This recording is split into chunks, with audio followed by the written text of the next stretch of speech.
Hello, everyone. Welcome back to the Psychology and Spirituality Weekly Talk. This podcast, which is a podcast about the works of Joanna de Angelis, so that we can get to a better life.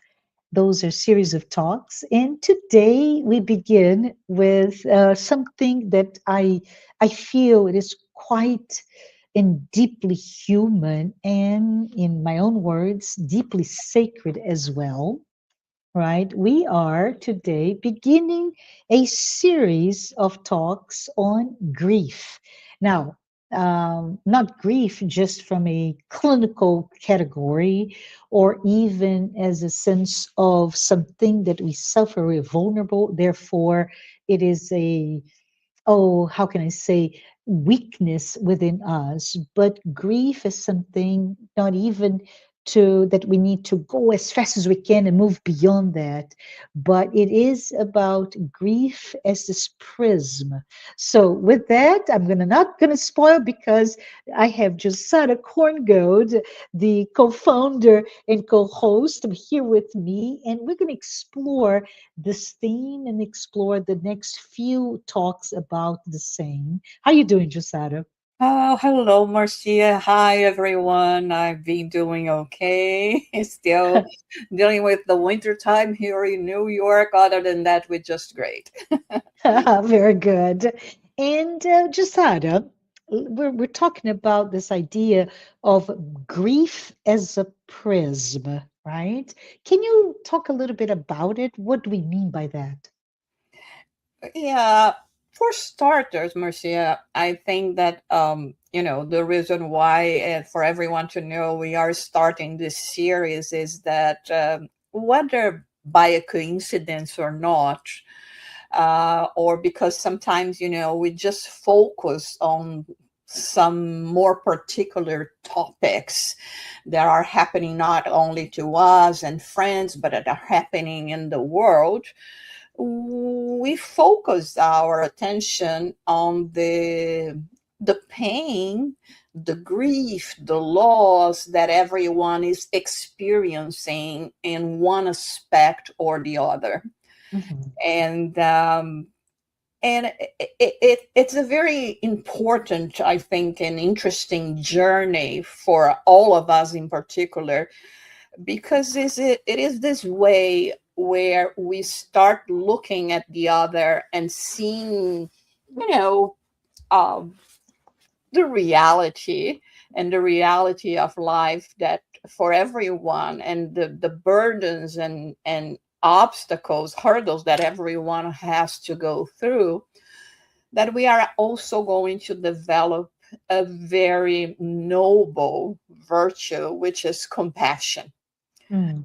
and to lead us to what we normally or everyone wants so much, which is peace on earth. When I have Yeah. compassion for others, when I understand from where, the pain, the reactions, the behaviors that we see of people in the world, that they come from something, that is a root behind that. Mhm. Just as an example, yesterday I was watching something on the TV, and it's one of those medical series, and Uh-huh. there is this man that keeps on going to the ER, and his problem is that he is an alcoholic, and they finally and he's an absolutely adorable person, and all of a sudden, as a consequence, he winds up dying, and they have this this they are used there in this ER particular that they're showing to send a moment of reflection in relation to the person. And then Mhm. one of the doctors one of the doctors found in his pocket a picture of what was supposed to be a wife, and she was pregnant, and then said, well, he has been coming here for so long, we never knew he was married or had a child, doesn't anyone know about it? And then is when one of the doctors says, yeah, he had this wife and she was pregnant, and then in a hit and run he lost the wife and the child. Mm-hmm. And now, you see all their faces being filled with regret because they were only judging the outside. They were only looking at an alcoholic, not Mm-hmm. knowing what led that man to that desperate stage. And so, when we are talking about this grieving and everything in the world, and it's when we start to see, and that's the image that came, the image of the prism, that all of a sudden we try to categorize things, to put things under a certain category, and they are so much more than that. And none of those, the different colors of the prism, that they are wrong, because Yeah. at the same time they come from just a single source, the source of life that we represent. But we have, all this spectrum, and we when we say prism here, of course all of you are, perhaps immediately visualizing a rainbow, right? Yeah. Yeah. Yeah. Rainbow. And but there are so many more colors, colors that our physical human eyes cannot yet see, but they are there according to science as well. And so it is from this perspective that we want to analyze what is this, grief and loss in everyone's life, and everyone's, different stages of life. Yeah. I love what you said, by the way, on the from a color theory, right?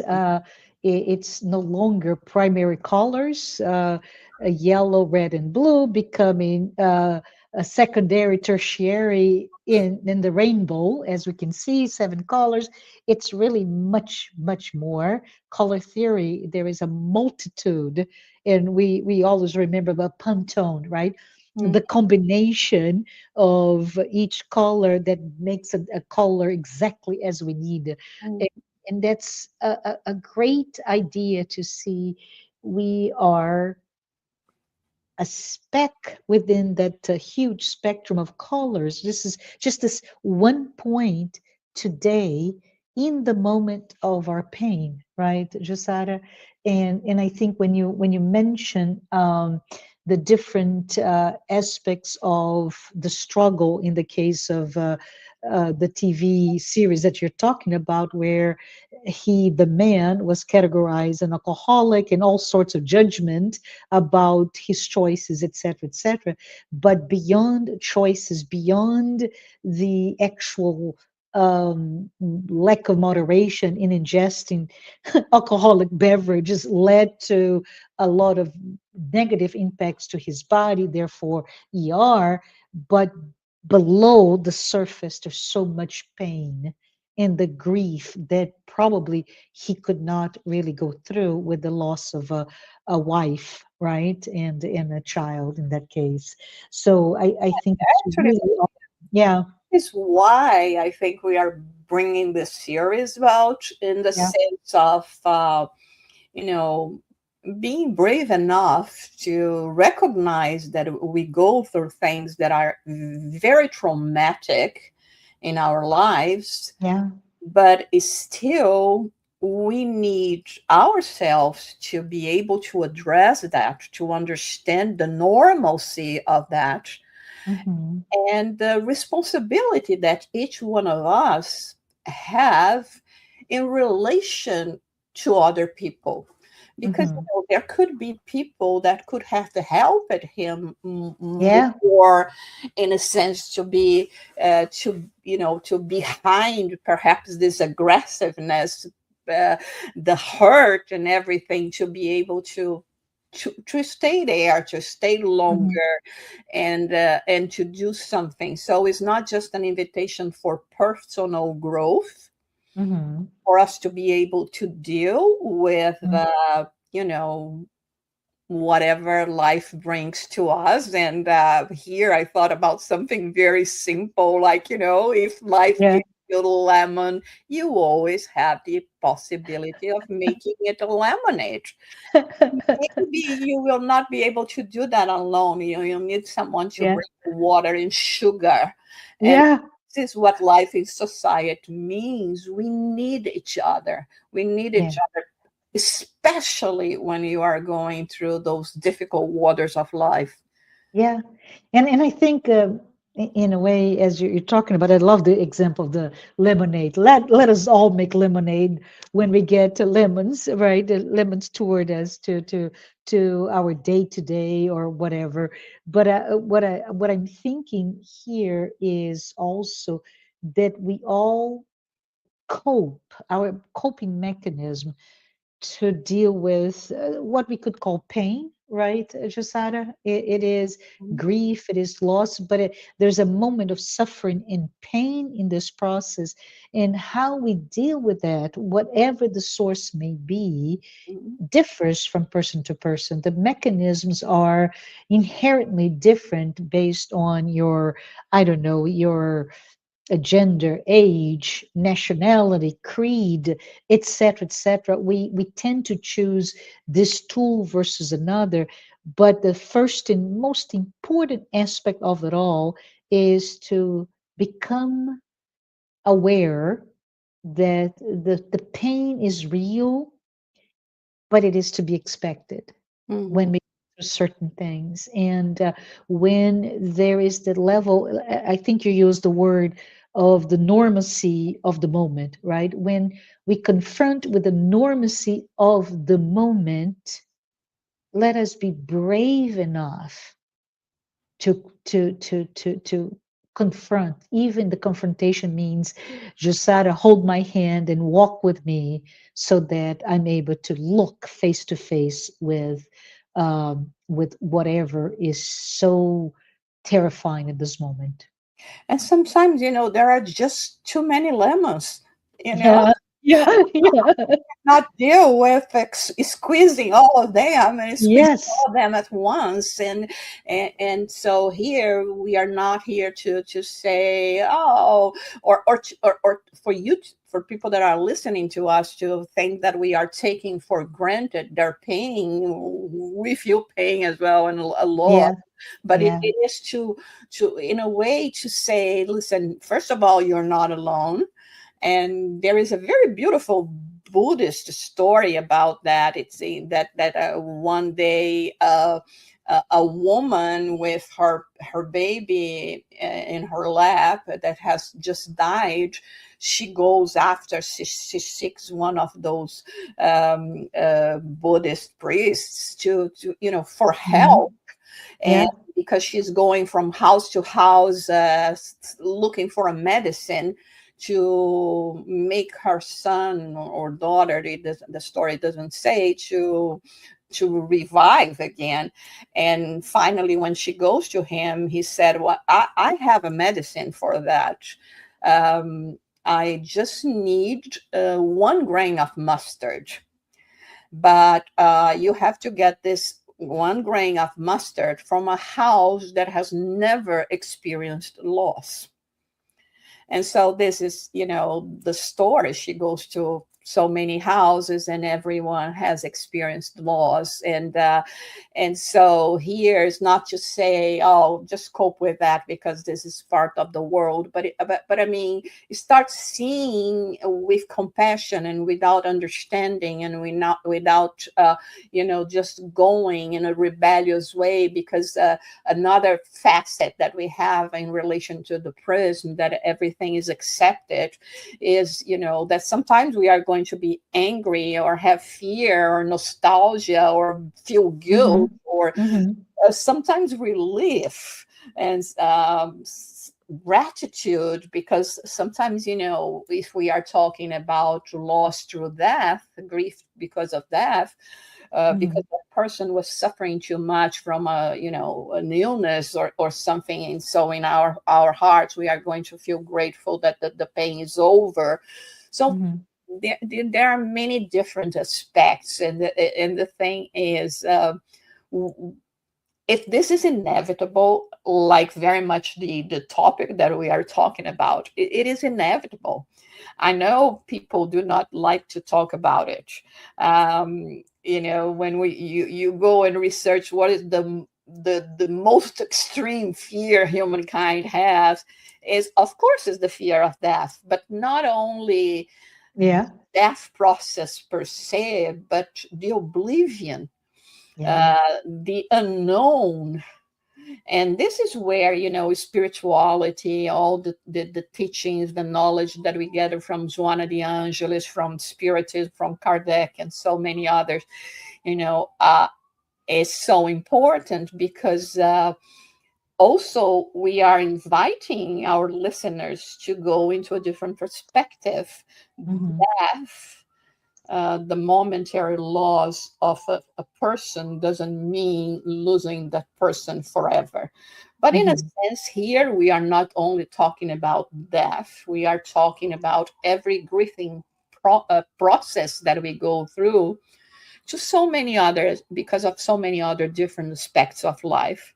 Yeah. Something that perhaps for one of you that are listening, you would not even considering a topic to think about, or much less to worry or to be feeling grief about. But to others, every one of us is different. We have different values with that, every different Yeah. motivations, right? Yeah. Yeah.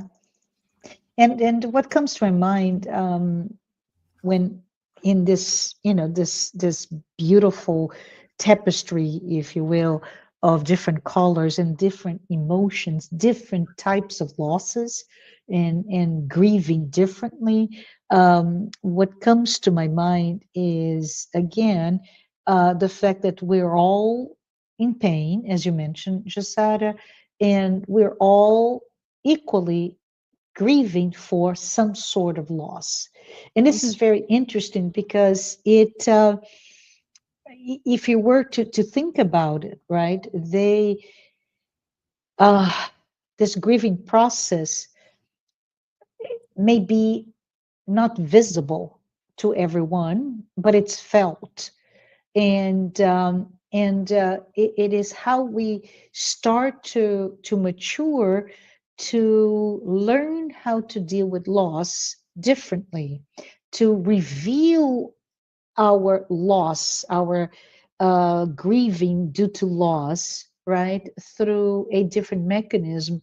And you mentioned already, with gratitude, with love, with, I would even say perhaps with tenderness, right, in compassion, absolutely. How do you look at all these feelings that we may be going through, and that is shared by society at large, which means if we are 8+ billion people living today in the planet, there are 8+ billion shades or colors of grief, right? So let's think about, with that sense of perhaps fragmentation, and I'm using the word fragmentation because I'm thinking of the white light that goes through a prism and fragments into so many others, but it's a way to reveal all that emotional landscape that we are undergoing.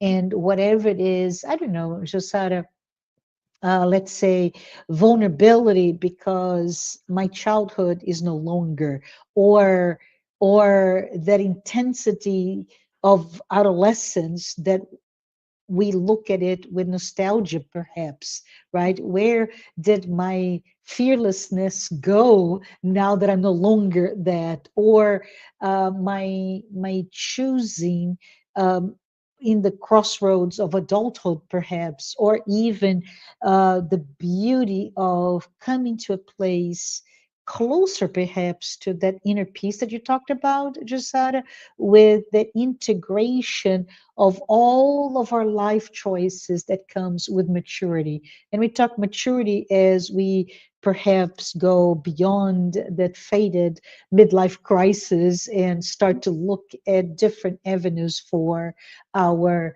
um, our old age. So it's all about losses that are visible, but losses that are neither visible or even that speak. They're quite silent, right? Like, I Yeah. don't know, health, identity, beauty, status, dreams, faith, even. What are your thoughts?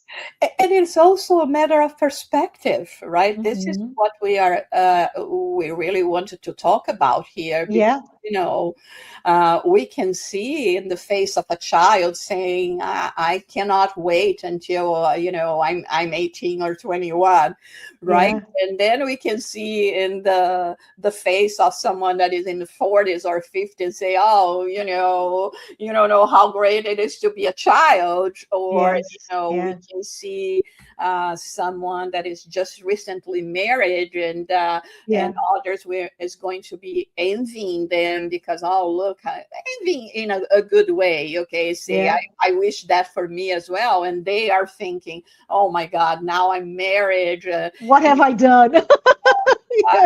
I lost my freedom, Yes, right? yes. All the things that It come with is perspective. the Yeah. different perspectives of life, or so this is what we have to see. And this is why I think one of the words that we said at the beginning, sorry, about compassion. Uh-huh. Have compassion with yourself, but compassion in the world as well, in the sense of understanding that because of the different experiences, everyone will see life in a different perspective. Yes, yes. I have while you drink a sip of water, Jussara, I just came to when you said about the perspective, right? The child wanting to be 18 or those that are becoming married, et cetera, et cetera. But one little moment that happened in my life, and it was such a brief moment, but it was quite enlightening, was when my dad turned 90, right? And he never expected to hit 80, let alone 90, right? Or even 100. He surpassed that milestone by a couple of years. But when he turned 90, which was like, how did I get here? I never expected, and he was so full of gratitude and light and life.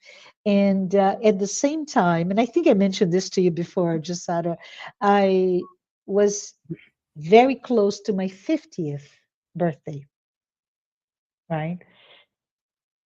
And it was very interesting because I was going through all sorts of grief for my youth. 50, right? And all of what we're talking here, I was just fearing. There was anxiety, there was a little bit of depression, there's all sorts of ambiguity toward me myself at that milestone.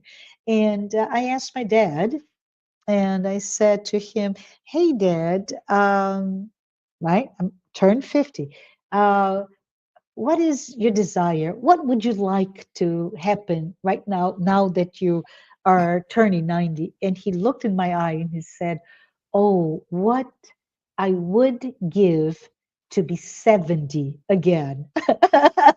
Which put complete perspective to me because I was grieving, and he was nostalgic, and in between we're talking about 20 years uh, uh, uh, forward and backwards in where we met, and that really stayed with me as stop, Marcia, stop counting the cycles around the sun, right? It means nothing. It is really what are we doing and how we confronting with the various levels of loss, whatever they may be, not just a number. But anyways, you drink your water. Any other thoughts that comes to your mind? You were mentioning Yeah, that we need to have compassion, right, Josara? I think in this sense, right, and I think this is the main goal of this series. Actually, is to look in a mature way uh, Hmm.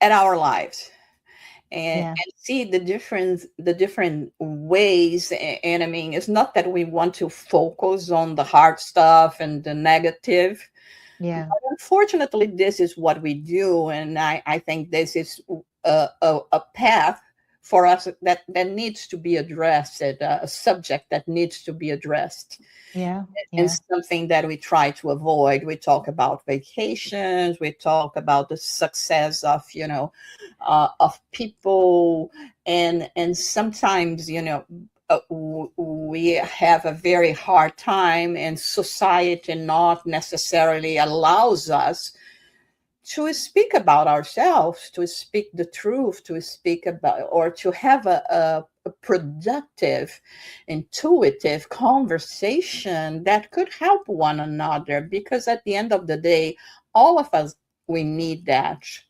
Hmm. Okay? You may be as pretty as it can be, but you're never going to be the only and the most one. There is always going to be someone that is more than Absolutely. you. Yeah. That can be a problem for you. Yeah. You may have all the money in the world, all the smartness, but there is never going to have, you're not never going to be the only one. There is Yeah. always going to be someone that is going to have expertise that you do not have. Yeah. Um, you know, things that people can perform, can do, that you could never do for lack of opportunity or lack of talent, Yeah. right? And what does that mean? That we are not important? How am I going to look at myself? So this is what we have to understand, very much like the mechanisms of a watch or a Yeah. clock.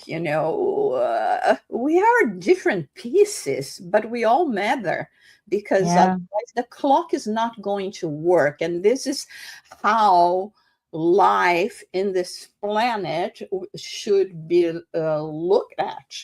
Hmm. We are all little pieces of this clock, that without us accepting that and working in harmony, Yeah. there will not be progress. There will Yeah. not be the results that we need. And Hmm. uh, and so there is no right and wrong. Perhaps your little piece has to turn left and the other one has to go right. Which one is right? For every place that you are, there will be a different invitation. Yeah. Yeah. Sometimes, when we are talking about grieving, people will judge in the sense, oh my God, are you sad because, um, you lost your girlfriend? Yeah. Or, this is just one experience of life. It is going to happen many times. I mean, the lack of sensitivity. Yeah. Or are you sad because you are having some pain in your back? Come on, you are 50. You should have started with this pain when you were 40. You complain. So somehow people also remove from us the right that we have to be entitled to Yeah. grieve. Yeah. Yeah. And sometimes things are important to us, and they are the only things that we are thinking at that moment, right? Yeah. Yeah. No, and I laughed not because of I haven't been rude here, but I laughed when you said that sometimes it's just this pain, right? Yeah. Oh, and I'm 50 and I have this pain in my back, and it is pain, regardless of your age. But I immediately, Jussara, immediately went to a place when I was in my 20s, so long ago and far away, where I exercised every morning, right? We had a boot camp every morning before work. And as you can imagine, boot camps, they're hard. They're there to crush you, if you will, and make you stronger. But there was this older gentleman in the class of 20, 25-year-old people. But there was this older man, and I remember him because he was completely gray.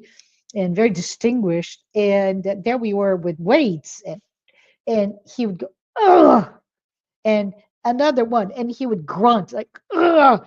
And then he would always end up this hour-long session with, oh my gosh, that's the worst part about being old is grunting when you have to make any movement in a boot camp. And I never forgot, evidently, because he did that with fun, right? He accepted the whatever it is that he was going through with pain or no pain. But sometimes we just have to say, yes, now I'm still here. I'm still in the boot camp, but beware, I'm going to grunt, right? I'm going to suffer and I'm going to express, I'm going to vocalize that suffering.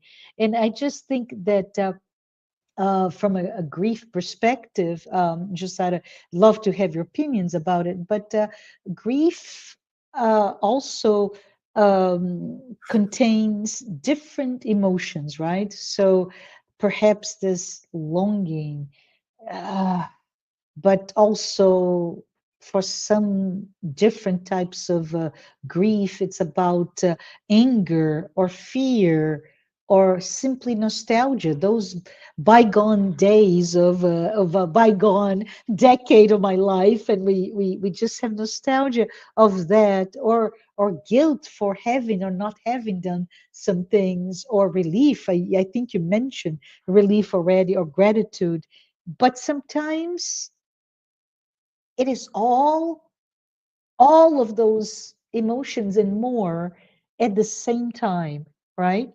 At the same time, it just, they come and they are conflicting, perhaps, when you feel gratitude for this but you feel anger for the same, because of a different perspective. So that's what it makes the idea of the prism so beautiful, but also so interesting for us to talk about those paradoxes about how we feel when we're going through grief and loss.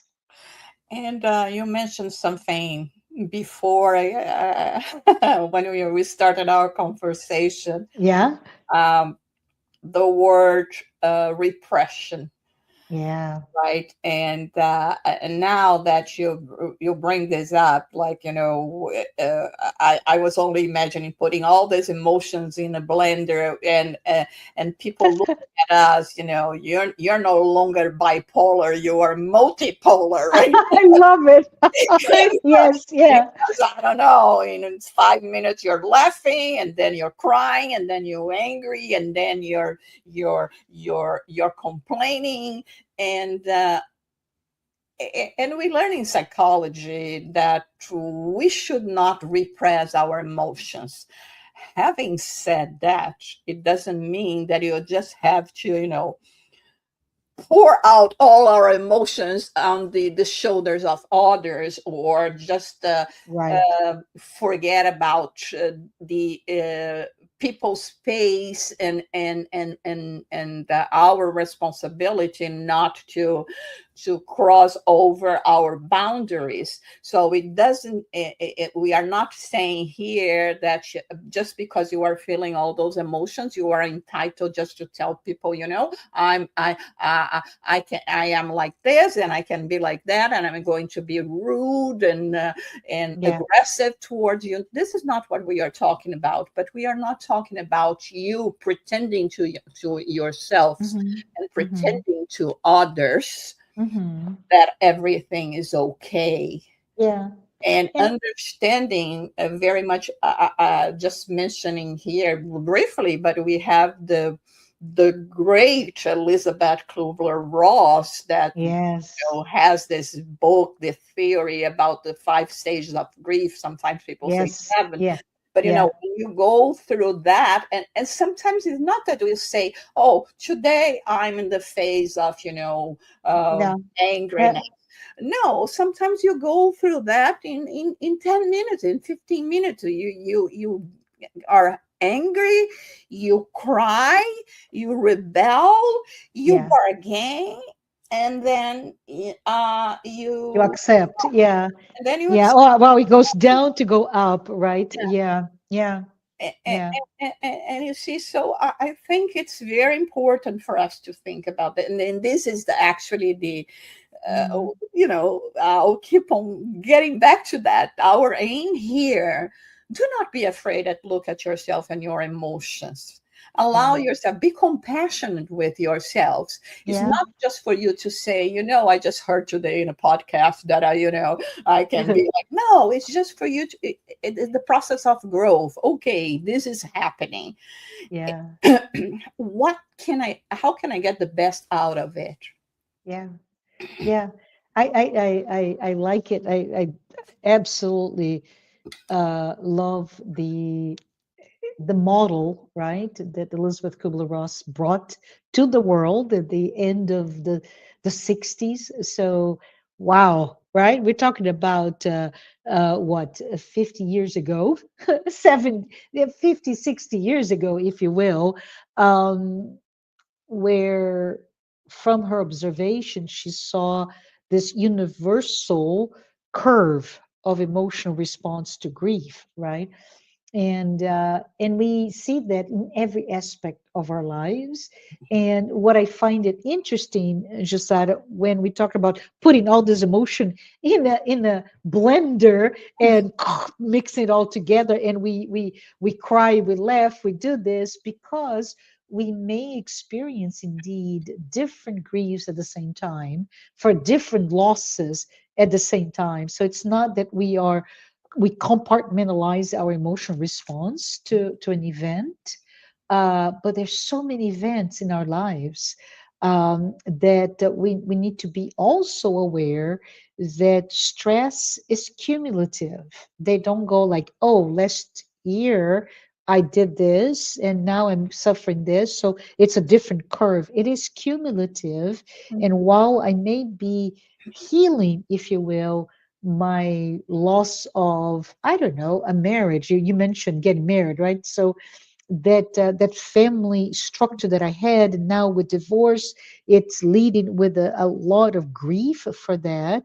But then there is this new potential grieving process of something else. Oh, now my children are gone to say live elsewhere or go to college, whatever, and there's yet another loss, and the loss of a house, and those things kind of compound, but you deal with your curve of stages of grief differently for each loss. So that too, it's almost like I see myself in this rays of curves that go different slightly depending on whatever you're going through. And it may take more time in each stage per loss than others. It's okay. That too requires compassion, right? Yeah, That too requires patience and self forgiveness and love, mostly love. yeah. One thing that you said that it's very important. We cannot tell, for how long it is permissible for you to grieve upon something that you lost. Yeah, And yeah. there's sometimes, what people are very insensitive when you are talking Mhm. about those situations, like, I broke up with the girlfriend. Well, wasn't that a few months ago, 3 months ago, 6 months ago, or Yeah, it's like, oh, come on, wake up, snap out of it, move on. No, to our right? brain? No, yeah. Our brain do not analyze things with a clock, right? Yes, yes, There's yes. not That's very important. a year has passed, or Yeah, a month has passed.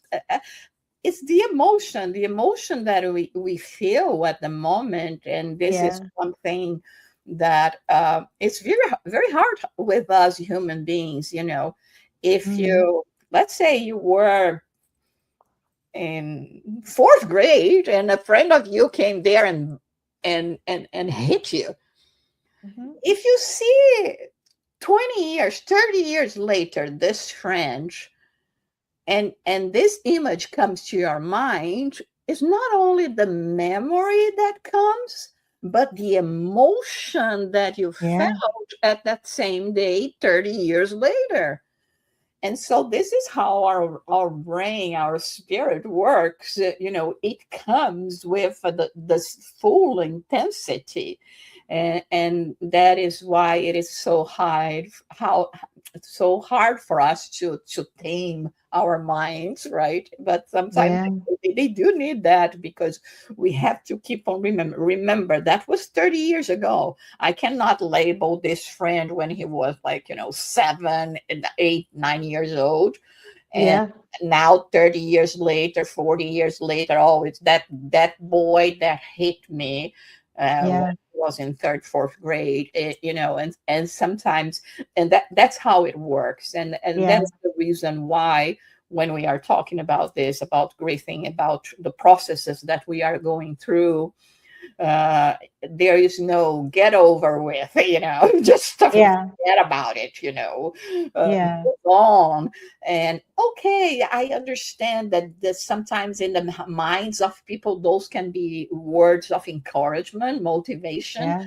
for us. I mean, that's what they try to do, but it Yeah. would be so much nicer if they could come and have a conversation with us, instead of Yeah. just saying the words, oh, don't you think it's time to move on?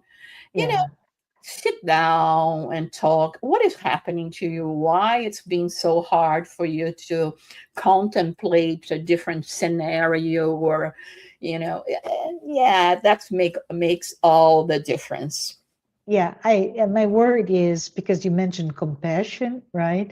And to me, it's also empathy, or in so many words, emotional intelligence. But as I speak to that, and I think you already mentioned Jussara, but maybe for you, as we're wrapping up our conversation today about launching a new series of talks on the many colors and perspectives on grief, um, this series was not just born out of, oh, let's talk about the book by Elizabeth Kubler-Ross and grief, right? I think her book that he introduced that was on death and dying, right? But it's not theory alone. It really came from listening, right, Josada? Listening to life, listening to people, listening to the many stories of suffering, and reading the beautiful works from Joana de Angelis and Divaldo Pereira Franco. But it's really not about coming here to provide a a cookbook or recipe by managing grief, but it's perhaps conversations to help us see grieving differently. Yes, absolutely. And I think, like we said at the beginning, this whole Mhm. purpose came about because of the works of Joana de Angelis Mhm. that we have been studying, with the importance of psychoanalysis by Jung and Freud and so many Mhm. others, and Viktor Frankl. Mhm. Actually, we are going to be talking about him, about the sense of life, Oh, which is beautiful. so important, right? I mean, for us to think, if we don't have a goal, an aim, if we don't understand the why we're living, and yes, absolutely, it is about living in a deeper way. Sometimes we barely touch the surface, and people are very, or they feel comfortable in being shallow. Yeah. uh, but this is not what we need anymore, and this is not even the loved ones that are near us. They don't need shallow relatives, parents, children, Mhm. sons. They need people that they will be able to open themselves up and say, listen, I'm going through this phase, and the phase, like you said, and this is what we are going to be dealing in and talking here in this series, is different phases, and the same, because you can be a child going through the transition, the Mhm. losses, the grieving of the different aspects of childhood, but at the same time you can be experiencing loss of health, loss of Yeah, mental health, loss of yeah, relatives, and it's not just because you are too small still in your childhood that we are not going to experience things that are more from the grown up world. And at the same time, um, wow, we have therapy for that, because sometimes I have to look at my hurt child, right? yeah, In yeah, order to understand my behavior today. yeah, And so I have to revisit my early years and understand that, the reason why I react, or I avoid, or I go after certain things, is related to that a specific phase of our lives. So this yeah, make life very, very rich, because yeah, it's not just about the exact moment that you are living, which, yes, can yeah, determine the rest of your life, happiness or complications, but it's about the whole, the sum up of everything. And when we yeah, deal with that, like we do in terms of spiritual yeah, knowledge, thinking about so many different existences, and this is becomes even more special and richer. yeah. I think the word to me is authenticity, right? When you talk about a shallow experience or an authentic, deeper, as opposed to shallow relationship with yourself and with others, right? Because this is truly an invitation to compassion, but also to awakening to who we truly are. Jussara, we are at time, and I just love that we are just today here launching this new series of talks about the many different colors associated to grief, right?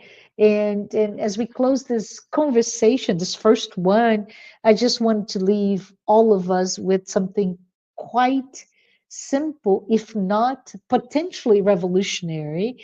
Uh, Grief does not mean we failed, right? And if we're talking about grief of a lost one, a loved one, it doesn't mean that we love with that person failed, but that love mattered.